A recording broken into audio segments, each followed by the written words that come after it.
Salam sejahtera bagi kita sekalian. Shalom. Damai di hati.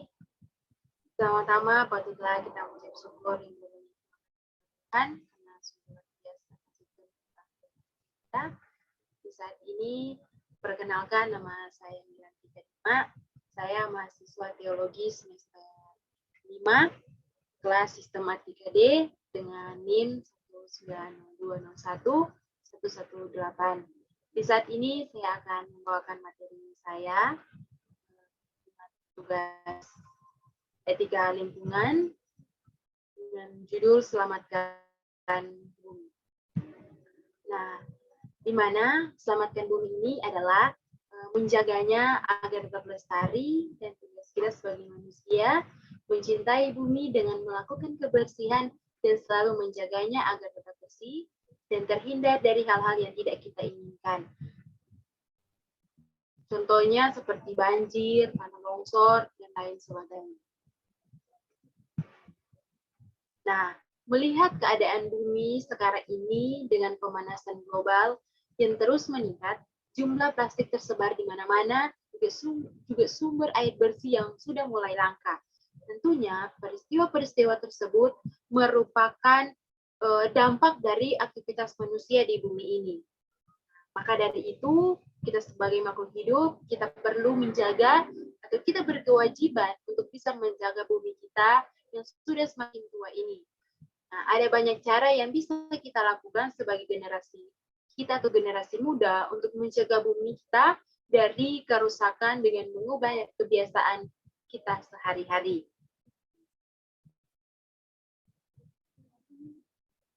Nah, ada hal-hal yang perlu atau harus kita ketahui dalam kita menjaga bumi kita atau tempat tinggal kita. Nah, yang pertama, kurangi penggunaan tisu. Karena penggunaan tisu yang berlebihan bisa menyebabkan efek global yang sangat masif.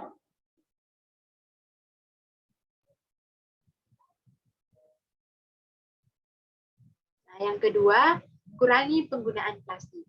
Aksi kedua ini adalah menghentikan penggunaan plastik sekali pakai seperti kantong plastik dari pembelanjaan di pasar, sedotan, dan lain sebagainya.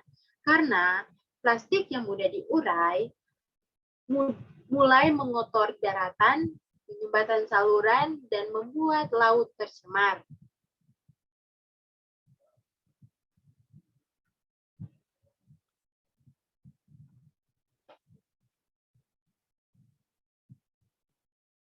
Yang ketiga, yaitu hemat listrik. Nah, aksi hemat listrik ini dapat kita mulai dengan mematikan listrik yang tidak kita pakai. Misalnya, contohnya, pada siang hari, lampu itu harus kita matikan. Kecuali ada bagian-bagian yang memerlukan listrik, yaitu ketika kita berada di suatu ruangan yang gelap. Nah, tentunya kita memerlukan suatu energi listrik. Namun setelah kita selesai menggunakannya, kita wajib mematikan listrik tersebut.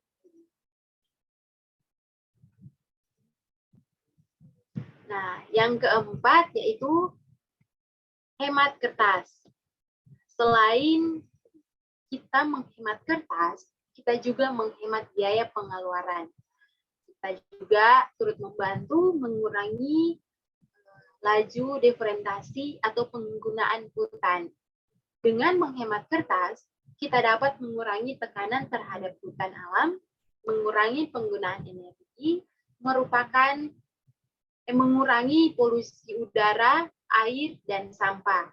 Nah, ada cara dalam menghemat kertas, yaitu yang pertama, gunakan kertas bekas.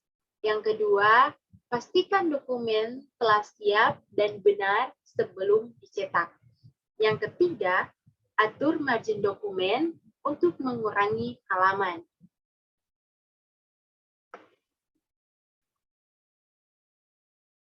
Kita masuk dalam poin yang kelima, yaitu hentikan penggunaan air tanah. Nah, aksi ini sebenarnya sudah digaungkan oleh banyak lembaga pemerintah. Bahkan sudah terdapat di dalam undang-undang yang mengaturnya. Mungkin banyak dari kita yang bertanya-tanya, hubungan dari menghentikan penyedotan air dengan kerusakan bumi itu seperti apa? Nah, karena pengambilan air tanah untuk digunakan secara masif akan memberikan dampak yang buruk bagi wilayah tersebut atau tempat tinggal kita. Itu, mari kita cegah hal-hal yang tidak kita inginkan bersama. Untuk itu, mari kita sebagai generasi muda, untuk kita saling menjaga dan melestarikan bumi kita atau tempat tinggal kita agar tidak tercemar. Untuk itu, ada banyak cara yang bisa kita lakukan sebagai generasi muda, kita guna menyelamatkan bumi dan mencegah terjadinya bencana alam. Untuk itu, mari saat ini tunjukkanlah kepedulian kita terhadap lingkungan kita dan tunjukkanlah aksi kita dalam menjaga dan melindungi bumi kita atau tempat tinggal kita agar tidak terjadi hal-hal yang tidak kita inginkan. Nah, sekian dari saya. Shalom, damai di hati. Terima kasih.